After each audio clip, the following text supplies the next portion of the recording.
All right, wait for the recording to start. All right, so now start. So let us begin. So 3.2, conservations of linear momentum. So this one, I already explained it in the lecture, so I'm going to skip it, just that, okay, you need to fill in a few things. So first, yeah.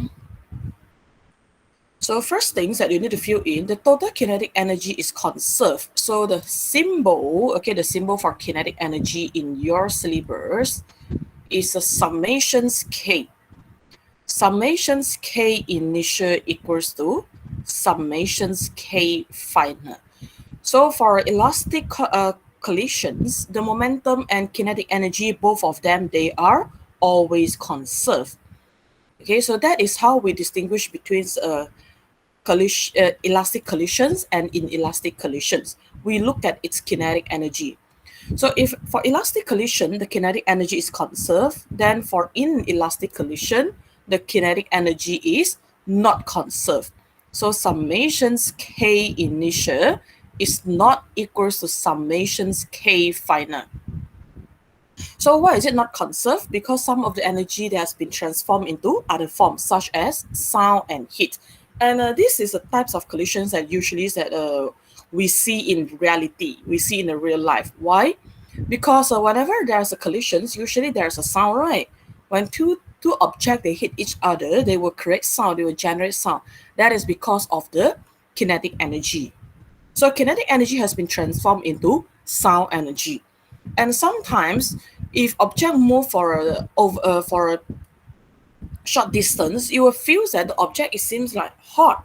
Okay, that is because of the frictions between the surface and the object. And that is another reasons why our kinetic energy is not conserved, because it has been transformed into heat energy. So sound energy and heat energy, okay, that is a normal energy loss that we found in a life, okay, in real life. So if you look at the caution is the things that I asked you to be careful the other day. So not all inelastic collisions they are sticking together. So you might have the case where in elastic collisions they are not sticking together. Okay, and in fact, inelastic collisions include many situations in which body do not stick.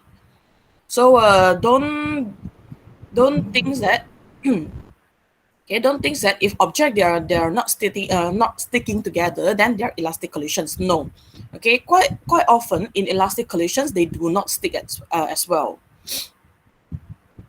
All right, now let's see exercise 3.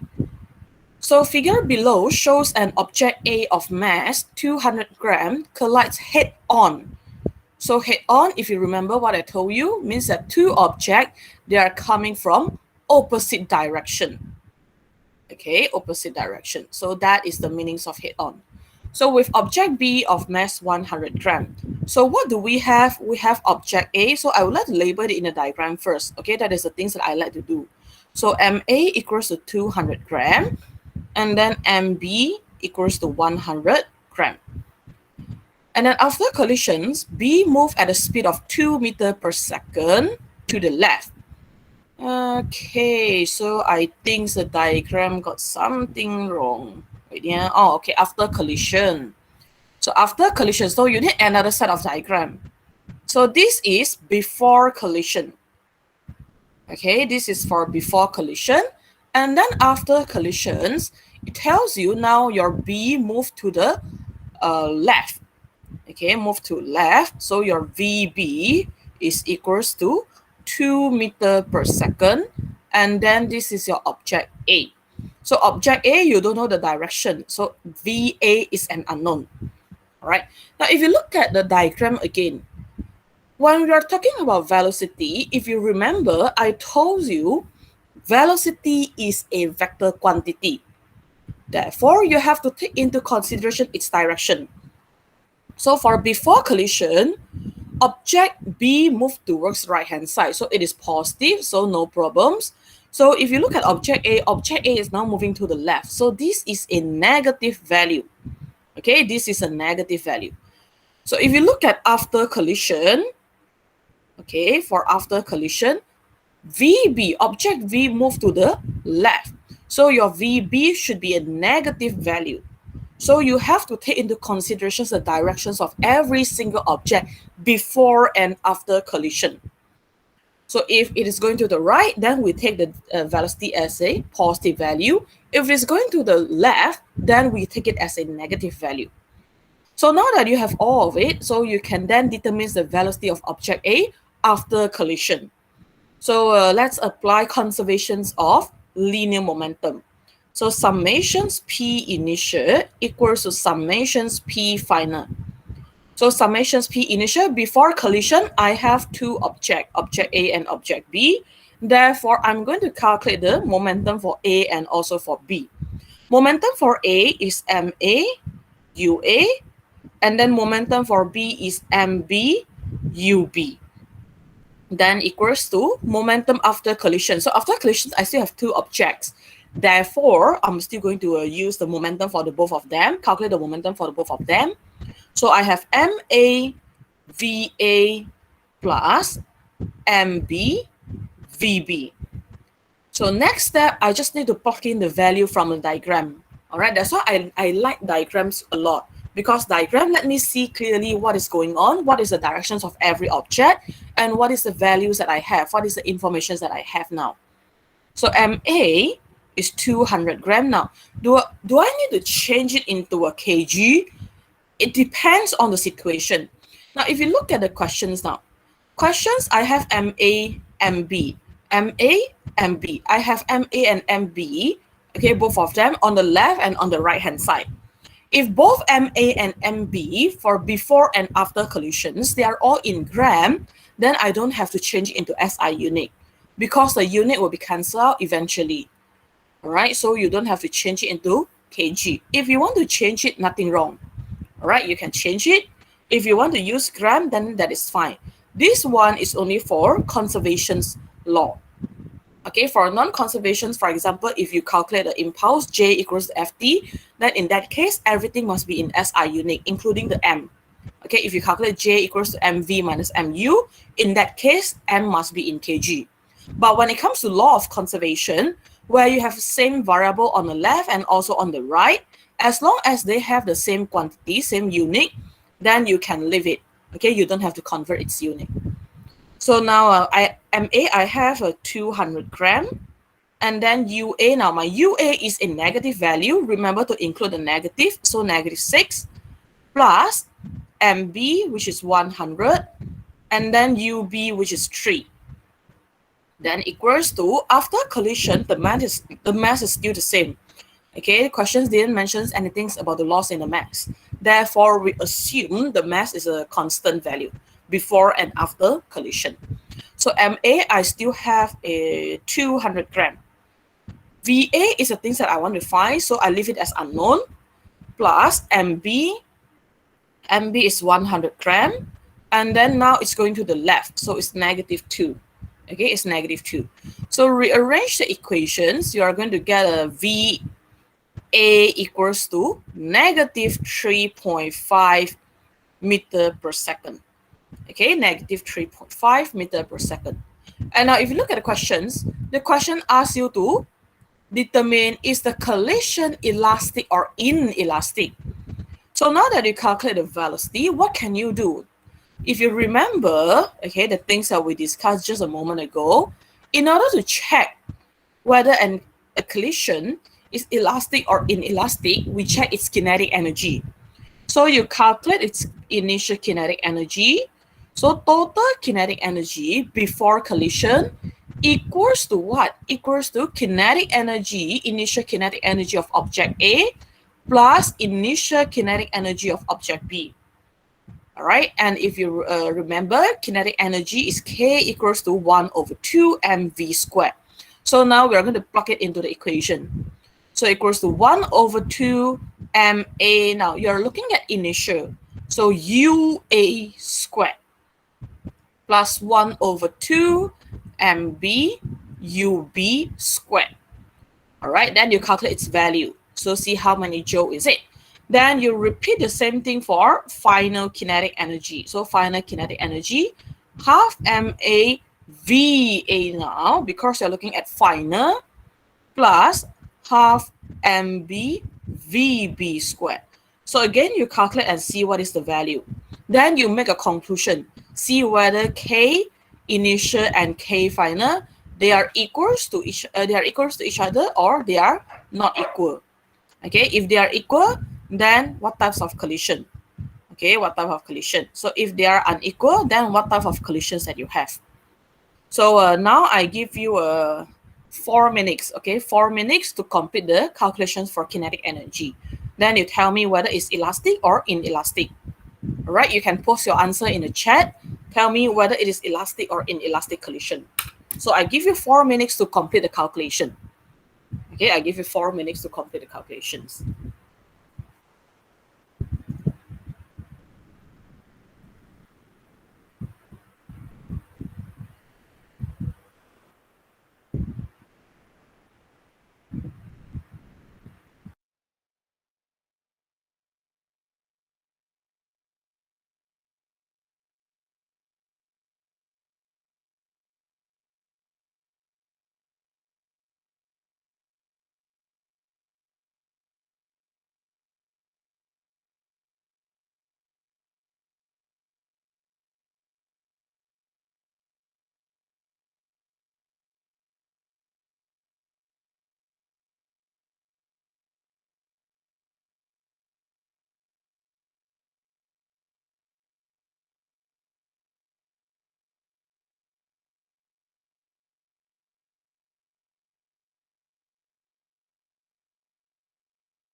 Okay, so elastic atau inelastic, kalau ada tempat jawapan boleh post. Inelastic. Alright, so good. So it is an inelastic collisions. Alright, inelastic collisions. So the calculation actually is very simple. The way to prove it actually is very simple. Okay, so inelastic collision.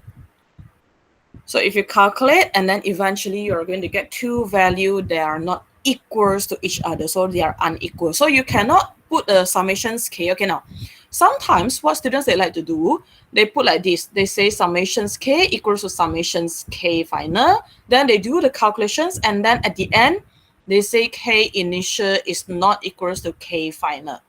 So they put the calculations, okay, the half m AUA square m half mb ub square equals to half MAVA square, half MBVB square. Now, you cannot do like this, yeah? Because initially, you don't know whether they are equal or not. But this one, students, it tends to do it in the exam. I don't know why. For some things that you're unsure whether they are equal to each other or they are unequal, this is not the way you do it. You need to do it separately. Just like how you prove whether a dimension is homogeneous or not. Okay? Before you prove it, you don't know whether they are equals or not. That's why you cannot write them equal at the first line, first row. You need to calculate them separately and then you make a conclusion. They are unequal. So this is inelastic collision. Okay, this is inelastic collision. All right, so this is questions 1. All right, questions 1 done. You just prove it. Okay, after you prove it, then you say it is inelastic collision. And then questions number 2. A marksman holds a rifle of mass mr equals to 3 kg loosely in his hand, so as to let it recoil freely when fired. Okay, so he holds it loosely so that it can move after it's fired. So recoil means that it's being pushed backwards. So if you watch movie, okay, when the police they shoot a gun or something like that, their hands tends to move backward. That is because of the recoil of the gun. Okay, so now he holds it freely so that the gun can move. So he fires a bullet of mass, which is m equals to 50 grams. So now if you look at this question, the things that you have to be extra careful is the unit for mass. Now you have 1 in kg and 1 in gram. So when you have a case like this, means that you must change it into SI unit. So usually we change the gram into kg. So MB at the same time is equals to 0.005 kg. So horizontally with a velocity 300 meter per second. So determines the recoil velocity of the rifle. Now what happens in this question is now you have a rifle, right? You have a rifle. Okay, let's see. So this is a gun. And initially the bullet just sitting inside the gun. Okay, it just sit inside the gun. Okay, so this is the bullet, right? So initially bullet is inside the gun and both of them, they are not moving. So what you can say about this case is that the initial velocity, okay, U for rifles is equals to U for bullet, which is equals to 0. Because initially before you fire the gun, both of them, they are not moving. So this is before. Okay, this is before. And then after you shoot the, okay, after you fire the bullet, so now what happened is this rifle, it experienced a recoil. Okay, a recoil that makes it move backwards, and then this bullet is going forward. Okay, so this bullet is going forward. So bullet is going forward here with a velocity 300. So V bullet equals to 300 meter per second, right? So recoil, okay, the question asks you to find the recoil velocity. So V rifle is unknown. So the things that we have is the mass and also the final velocity of a bullet. So now you want to calculate the recoil velocity of the rifle, which is VR. You have VB, you have MR, you have MB. So obviously you can apply a conservations of momentum. So this is after. Okay, now this is a case of what? Initially object, they are not moving. Okay, and then you fire the gun. So this is a typical examples of explosion. Okay, explosion. So summations P initial equals to summations P final. So explosions initially, because U is equals to 0, therefore you don't even have to calculate its initial momentum. So 0 equals to M rifle, V rifle plus M bullet, V bullet. Right? So 0 equals to, now the gun is 3 kg, and then VR plus 0.005 and then 300. So if you calculate it correctly, you're going to get V refill equals to negative 0.5 ms negative 1. Okay, VR equals to negative 0.5 ms negative 1. And then questions B asks you to calculate the final momentum of the system. So now you don't want V initial, you don't want a momentum initial, you want momentum final. So what should you do? Now, if you truly understand the meanings of law of conservations of momentum, you see, we know that summations P initial is equal to summations P final. And what we do know is now P initial is equal to 0. Therefore, you don't even have to calculate. The final momentum of the system is 0 kg ms negative 1. Right? So the total momentum, okay, the final momentum of the system, which is the total momentum after collision, it is also equal to 0 because of the conservation. Okay, because of this. So now you have this one. Okay, you have this one. So summations P initial is equal to 0. Therefore, summations P final is also equal to 0. Now, in case if in exam you forgot about this thing, okay, you forgot about summations P is equal to summations final, you don't know the shortcut, well, you can do a full calculation. That is fine. Okay, then you just calculate MR VR plus MV VB. So eventually you are going to get a 0 as well, 0 kg ms negative 1. So both method, they are all correct. They are both correct. Just that the method in the green color is a shortcut method. In the red color is a full solution. Okay, you calculate from step number 1. Okay, you calculate by using the values. So this is the difference between method A and method B. Okay, so this is method 1. This is a method 2. Okay, this is method 2. So method 1. All right, so we have two methods. So A and B.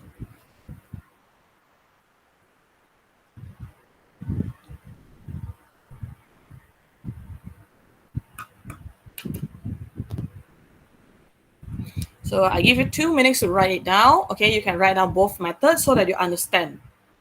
Okay, you can write down both methods.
Okay. So next questions. An object P of mass 4 kg move with velocity collides with another object Q, 2 kg moving with a velocity towards it. So now what does it mean? It means these two objects, once again, they are moving in the opposite direction. Okay, they are moving toward each other. So you have object P, let's say this is my object P. So object P with M, so MP equals to 4 kg.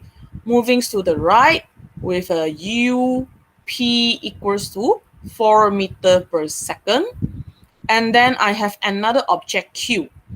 So object Q is MQ equals to 2 kg. It moved towards my object P, therefore it's coming from the opposite direction. So UQ equals to 3ms negative 1. So you need to know how to determine the directions. That's why I always encourage you guys to sketch a diagram. Sketch this diagram, it won't take a lot of time. Okay, at maximum, just maybe 30 seconds. Okay, you sketch it while you read the question. Actually, you can get it very fast. So once you have the diagram, you can see now object Q is moving to the left. Therefore, object Q should be a negative value. So negative 3. Okay, negative 3. So from here, okay, we want to calculate the total momentum before collision. So summations P initial equals to MP UP plus MQ UQ. So we have MP is 4 kg, P is 4, and then plus MQ is 2, and then this is negative 3. Therefore, final answer is 10 kg ms negative 1. And then what happened next? So this is before collision. And then now we want to look at after. If P stop immediately after collisions, calculate the final velocity of Q. So now this is my P. Okay, MP is still 4 kg. But now my VP given is 0, ms negative 1. Why? Because it say object stop. P immediately stop after collision. Therefore, VP is equal to 0. So Q, this is MQ is still 2 kg. So VQ is an unknown. All right. So what am I going to do? I'm going to apply summation as law of conservations. So summations P initial equals to summations P final. So summations P initial, you don't have to calculate anymore because you have it in questions 1. So questions A, it tells you summations P initial is 10. Then you have now MP VP plus MQ VQ. So 10 is equals to, now, since P is stopped after collision, therefore this is 0 plus 2 VQ. So VQ is then equals to 5. Okay, 5 meter per second. So questions ask you to calculate velocity. So what is the velocity of the Q? What is the velocity? So velocity is a vector. Vector, you need the magnitude and also the direction. So positive value, it tells you now your object is going to the right, right? Because you have a positive value. So we know that object Q after collision is going to the right. So this is how you solve this question. This question is a very simple question. Oops. Okay, this question is a very simple question. So now let's see question C. Question C, it gives you another possibility for after collision. Okay, for after collision. Now, after collision, if two objects stick together, now you have object P and object Q, they stick together. All right, so what is the velocity of both? So velocity, now when they stick together, we don't use VP and VQ anymore. We just use one V to represent it. Okay, because now they stick together, we treat it as one object. So summations P initial equals to summations P final. Initial is still equals to 10. Final, because they stick together, therefore we are going to add their mass together. So MP plus MQ. Okay, now we treat them as one object, and both of them, they're moving at same velocity, which is V. So 10 is equals to 4. Yeah. Okay. So 10 is equals to 4 plus 2V. So we have here 4 plus 2V. So V is equals to 1.7 ms negative 1. And again, because it is a positive value, therefore we know it's going to the right. Okay, it's going to the right. So both of them now, they move towards the same direction, which is to the right. So this is how you solve questions number 3. So again, I give you 2 minutes to write it down. Okay, I give you 2 minutes to write it down. So you can write down the answer. So if you look at how I answer the questions, I have a diagram for every single questions. I put a diagram for every single questions.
Okay.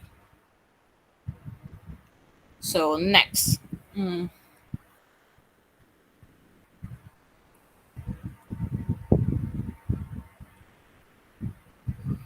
A bullet of mass 50 gram traveling horizontally at a 600 meter per second strikes a wooden block of mass 2 kg. So once again, if you look at the questions, you have a 50 gram and also 2 kg. Both of them with a different unit, right? So what happens right now is now I have a bullet. Okay, this is a bullet again, traveling horizontally. So my V bullet, and not V, sorry, U initial. So U bullet is equals to 600 meter per second. And then my mass bullet is 0.050 kg. And then you have a box, okay, a block, wooden block. So I'm just going to call it a now I cannot call it B, so I call it wooden, W, wooden block. So equals to 2 kg. And then what it says is the 2 kg of a wooden block is resting on a smooth horizontal surface. So resting means initial velocity is equals to 0. So this is what we have for before collision. Okay, before collisions. And next, what happened? So the bullet, it then gets stuck in the box, okay, in the wooden block. So your wooden block is still here, but now this bullet is stuck inside the block. Okay, the bullet stuck inside the block. So name the principles that can be applied to find the speed. So this is a questions that this is a past year question that has been asked before, okay, in the past year exam. So the principle of conservation of linear momentum. So you used to need to memorize all this term for final exam, but now not anymore, okay? So even though this is a past year question, but it won't come out in your exam anymore, except in the UPS. Okay, so the principles of conservations of linear momentum.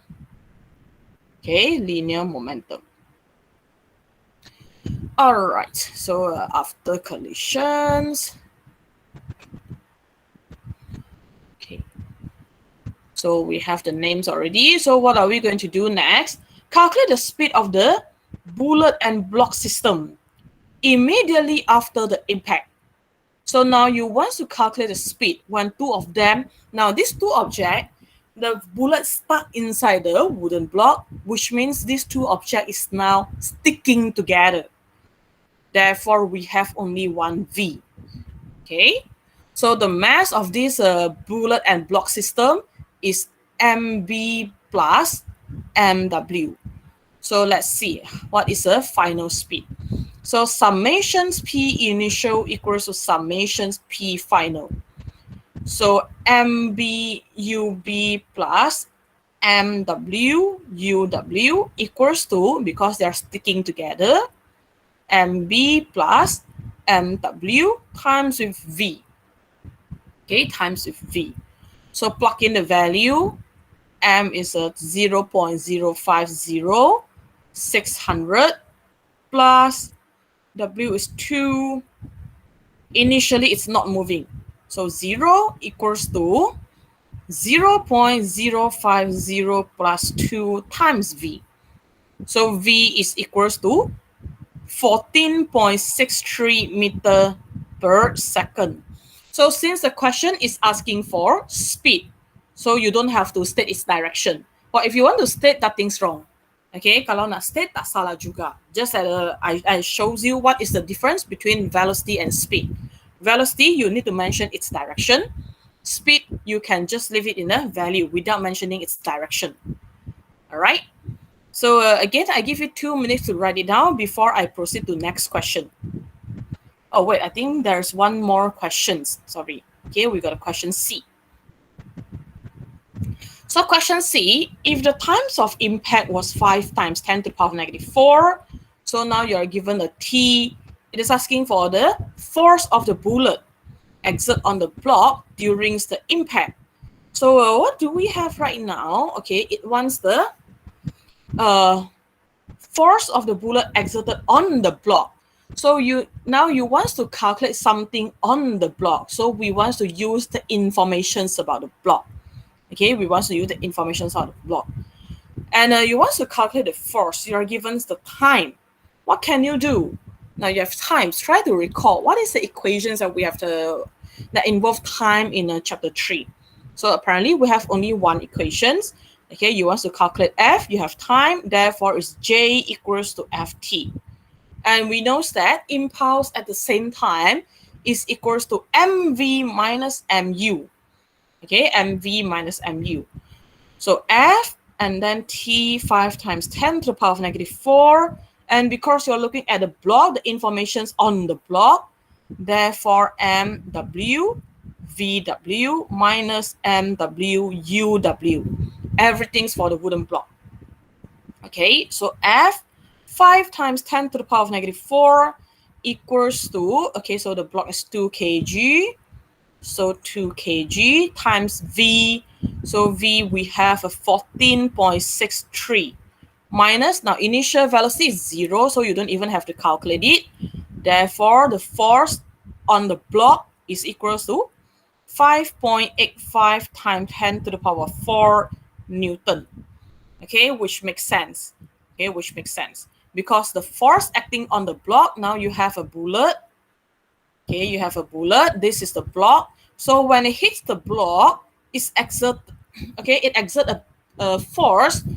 Okay, now if you want to sketch the force on the block, okay, from bullet on the block, then you draw the arrow from bullet towards block.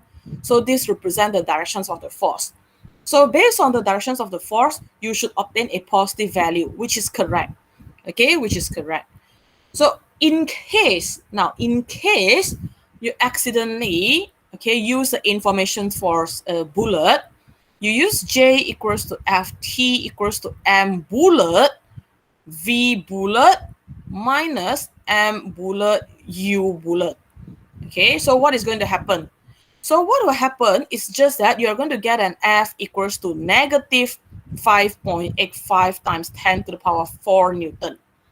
So what you can say is, okay, force on bullet is equals to negative force on a wooden block. Okay, on wooden block.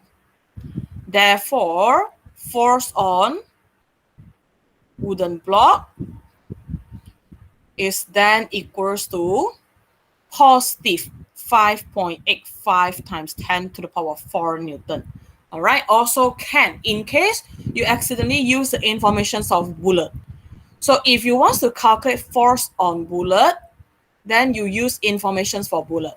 If you want to calculate the force on block, okay, on wooden block, then you use informations for wooden block. All right, so that is the difference between the red color solutions and the green color solution.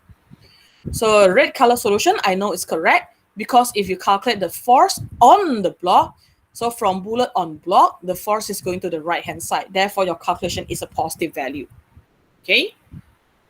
So now I will give you, now it's 43. Okay, I give you 2 minutes because basically the things that you have to write down is just questions B and question C. Okay, questions B and question C.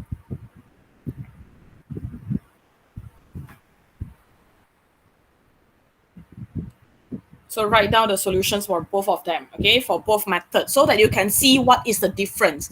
So whenever, okay, you read the questions, make sure you try to identify what is our object. Which part of the questions represents our object? That is very important.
Okay, so make sure you understand, yeah.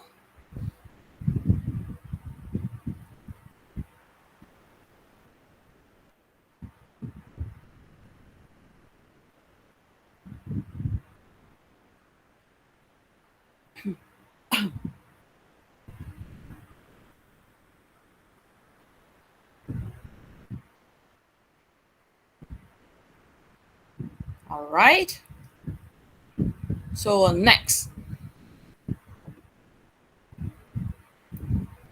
Okay, next, if you look at this question, now this is a two-dimensional questions. Okay, because after collisions, your object is no longer moving along the horizontal component and it's not moving on a vertical component either. So now you have to solve it. You have to resolve it into X and Y component. So a tennis ball of mass m1 moved with initial velocity u1 collides with a soccer ball of mass m2 that is initially at rest. Okay, so after collisions, a tennis ball deflects 50 degrees from its initial directions with a velocity v1 as shown in figure. Suppose that m1 is equal to 250 grams. So we have m1. Okay, m1, I labeled it in the diagram first, which is 250 grams. And then my m2 is 900 grams. I have a u1 equals to 20 meters per second. Okay, my u2, according to the question, initially at rest. Therefore, 0 ms -1. So after collisions, I have a v1 equals to 4 meters per second. And then v2 is an unknown. So questions ask you to calculate the magnitude and the directions of the soccer ball after the collisions. So how are we going to solve these questions? Okay, by looking at this diagram, you know that these questions involve two dimensions. All right, involve two dimensions. Therefore, you have to resolve it. You have to calculate the conservations of momentum according to its component. So let's begin with the x component. Okay, so for x component, what am I going to do? So summations P initial along x component equals to summations P final along x component. Okay, so Pix, Pfx. Initial, now let's look at the diagram. Now, initially, my object just moved along horizontal component. Therefore, for initial momentum, you don't have to resolve it. So basically, you just write m1 u1 plus m2 u2, okay, without resolving it, because it's lying on the one component. It's moving along horizontal component. Okay, unless it move in 2D, otherwise you don't have to resolve it. Okay, unless it's moving at an angle. For example, if you have two objects coming from a different direction, then they collide with each other. Then in this case, you have to write m1 u1x plus m2 u2x. But now because we have object moving in a one component, one directions only before collision, therefore you don't have to resolve it. So m1 u1 plus m2 u2 equals to final. Now final apparently now it's moving in two direction because it has an angle. Okay, your angle, this is your theta 1. So theta 1 is 50 degrees. So what am I going to do now? I'm going to write it as m1 v1 x. Okay, m1 v1 x, because now you have to resolve it. Okay, you have to resolve it now. Plus m2 v2 x. Okay, m1 v1 x plus m2 v2 x. So I need to resolve it. All right, so initially I have m1, which is equals to 250 grams, times with initial velocity 20 plus 0, because my object m2 is not moving. And then m1. Now, how about v1x? So if you look at the diagram, if I resolve it, so I'm going to get v1x here and v1y here. So angles between v1 and v1x is 50 degrees. Therefore, here I'm just going to write it as v1 cos, okay, cos 50 degrees. Okay, this is method 1. Okay, I'm showing you method 1 first. We have two methods that can be used to solve these questions, right? So plus m2 v2x. Okay, so let's calculate it. So 250 plus, times 20 plus 0 equals to m1 250.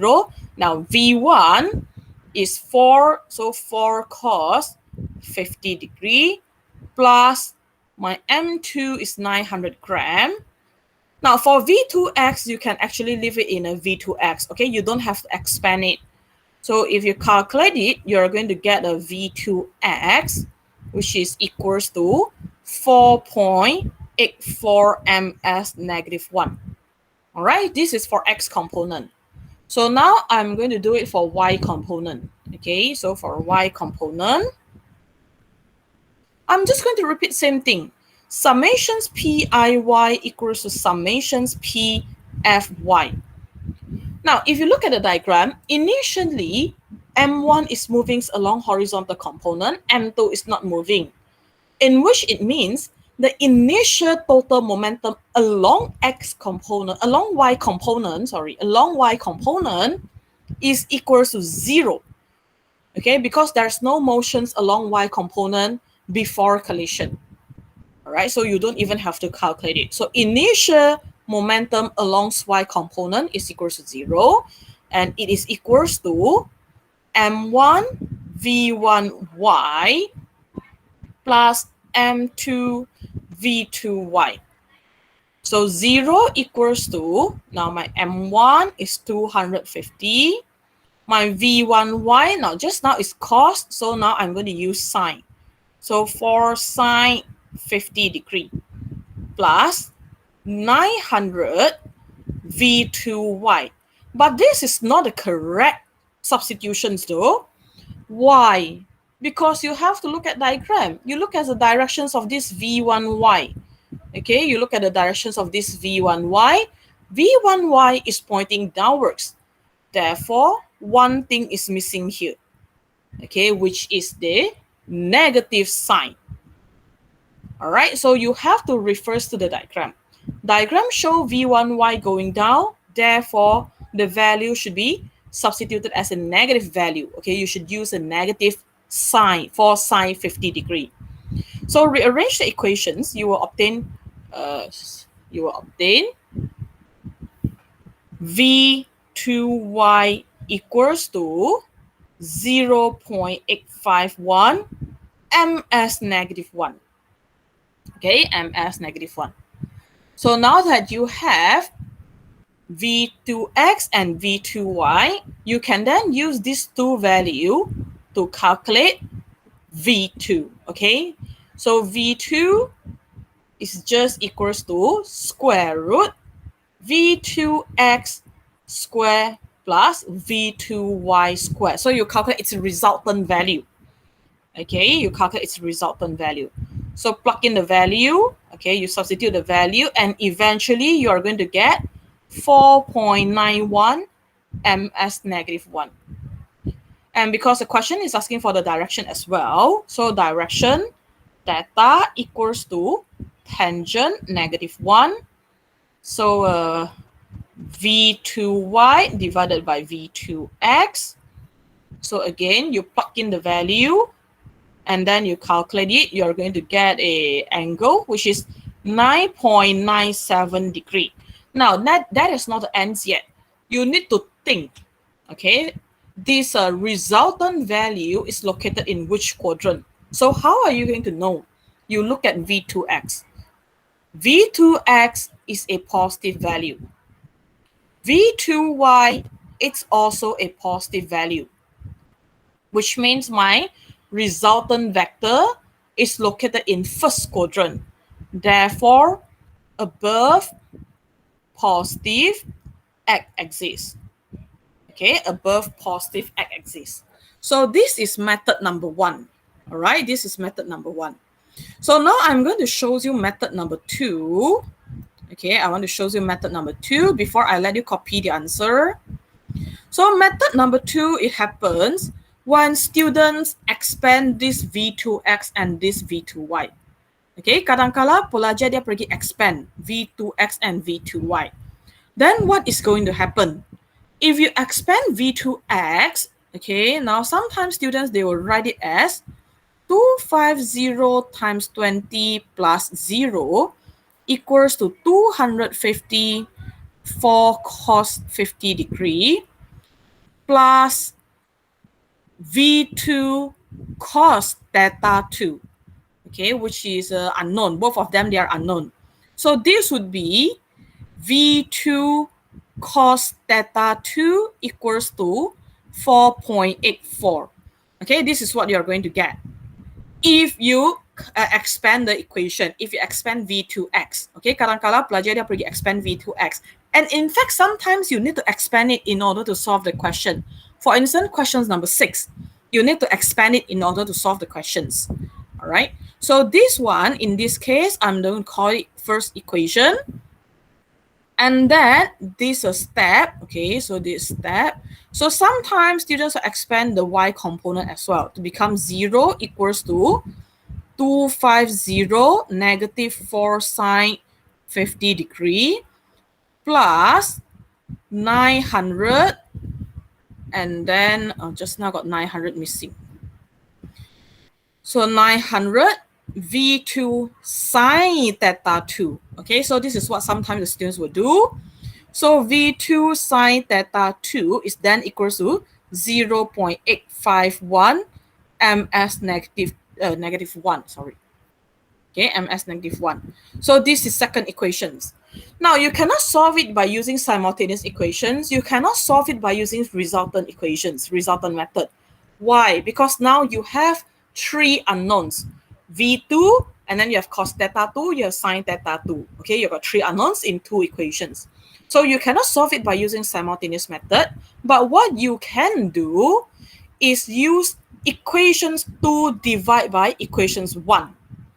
Okay, then you will get V2 sine theta 2 divided by V2 cos theta 2 equals to 0.851 divided by 4.84. All right. So when you use sine divided by cos, you can actually cancel this out. V2, they are gone. Sine divided by cos is tangent theta. So if you use this method, you are going to get angle first. Okay, you're going to get angle first. So which angle is equals to 9.97. So equations 1 give you positive value. Equations 2 give you positive value. So this is above positive x-axis. Then you just choose either one equations. You can use equations 1 or equations 2 to find out the value for V2. So for example, I use equations 1. So from 1, I have V2 cos 9.97 degree equals to 4.84.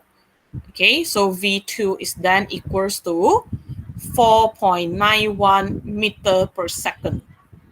So this is the second method. Okay, so this is method number 2. So you have 2 methods to solve these questions. All right, so I give you 2 minutes to write it down. Then we are done. Questions number 6, I leave it to you. Just that I want you to take note, the key words in questions number 6 is the identical ball. Okay, identical ball. The terms identical ball, it tells you M1 equals to M2 equals to M. So you try to solve questions number 6 by yourself. Okay, sendiri cuba jawab soalan ke-6. So yang penting kamu tahu apa maksud identical ball. Identical ball means now M1 and M2, both of them, they have the same mass, they have the same shape and everything. So it can be cancelled out from the equation. All right. So now I give you some time to write down these questions 5. If you are done, then you may leave the class. Okay, if you are done, you may leave the class. So I will upload the question for questions number 6 in the YouTube. You tried it first, and then you try to check it. Okay, you try to check it. So now you solve this one first. Okay, you finish this one. So if you are done and no questions, then you may leave the class.